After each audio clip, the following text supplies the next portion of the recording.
안녕하십니까? 빛의 시대입니다. 임진왜란에 영웅하면 이순신 장군입니다. 하지만 그의 눈부신 승리 뒤에는 이름도 제대로 남기지 못한 수많은 조력자들이 있었습니다. 오늘은 우리가 미처 몰랐던 이순신 장군의 숨은 동료들, 진짜 영웅들을 소개하도록 하겠습니다. 전쟁은 혼자 이길 수 없습니다. 임진왜란의 그림자 속 이순신 장군을 지탱한 숨은 인물 탑 8명, 지금 시작합니다. 조력자들이 마음에 드신다면 구독, 좋아요 부탁드립니다. 1. 이혁기, 전라도 수군의 대장, 충의의 상징. 이혁기는 정확히는 충청수 군절도사로 출발, 이후 경상우수사, 전라우수사 등을 지낸 수군 지휘관입니다.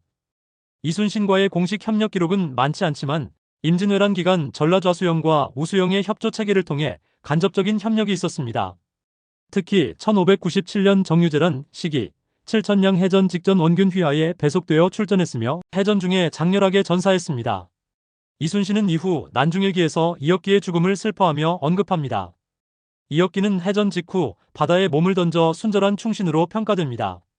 이순신과 직접 연합작전 기록은 적지만 임진왜란 중 같은 수군 지휘관으로 왜군에 맞섰고 순절로 이순신이 크게 슬퍼한 인물입니다. 정훈, 이순신의 충직한 부장. 정훈은 이순신이 전라좌수사로 부임하면서 함께 활동한 부장급 장수입니다.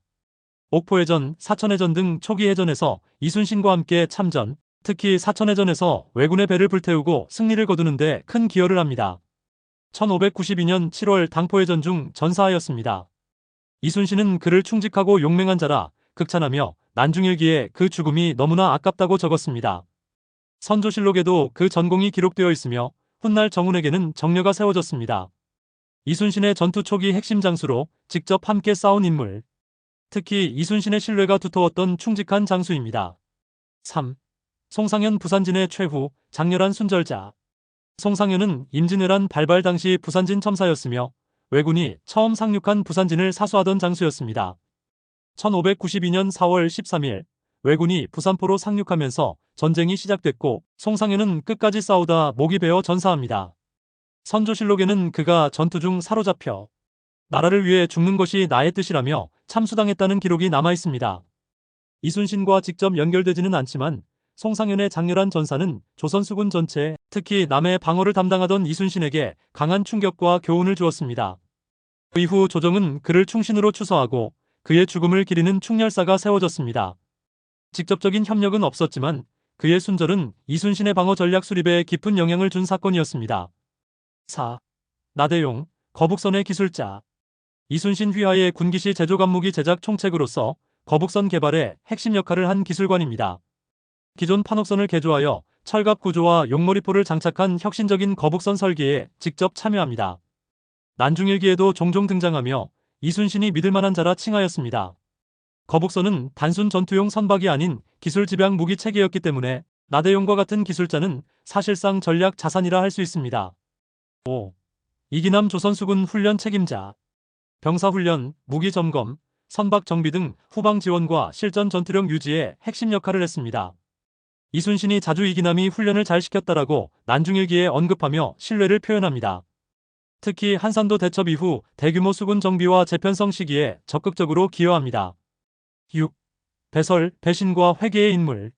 원래는 이순신 휘하의 장수로 시작하여 여러 해전에 참가했으나 정유재란 시기 원균과 함께 출전했다가 칠천량 해전에서 패배 후 도망칩니다. 그 이후 이순신이 삼도수군 통제사로 복귀하자 다시 수하에 들어왔습니다. 명량해전 때 참여하여 전공을 세우나 결국 회유되어 전사하였습니다. 다소 복잡한 인물이지만 이순신은 그를 완전히 버리지 않고 다시 기용했다는 점에서 리더십의 측면에서도 중요 인물입니다. 7. 안위, 명량해전의 핵심 장수. 정유재란 당시 명량해전에서 중앙전열을 맡아 전투를 지휘한 장수입니다. 난중일기나 기타 기록에서 적선의 포위망을 뚫고 돌진하여 포문을 열고 전세를 역전시키는 장면이 묘사되었습니다. 이순신이 안이 없었더라면 오늘 승전은 어려웠다고 평가하였습니다. 8. 김응암, 참전 장수. 명량해전 당시 이순신을 따라 수군 재건에 적극 참여한 인물로 12척으로 133척을 상대한 전투에서 큰 공을 세웠습니다. 전투 후 포상을 받을 정도로 높은 평가를 받았으며 이순신이 믿고 병력을 맡긴 주요 장수였습니다. 이 외에도 정길, 송일입, 어영담 등 다수의 장수들이 있었으며 이들은 대부분 난중일기나 선조실록, 징비록 등의 기록에 이름이 남아 있습니다. 오늘 내용의 결과입니다. 역사는 위대한 한 사람의 이름만 기억합니다. 하지만 그 뒤에는 함께 싸운 수많은 동료들이 있었다는 것을 잊어서는 안 되겠습니다. 이름은 잊혔어도 그들의 용기와 헌신은 이순신 장군 못지않게 위대했습니다. 배 안에서 노를 저었던 분들도 이름은 기억하지 못하지만 전쟁에 숨은 영웅들입니다. 우리나라가 있기까지 헌신하고 희생하신 분들을 우리는 꼭 기억하고 감사해야 되겠습니다. 대한민국 영원하라, 대한민국 화이팅!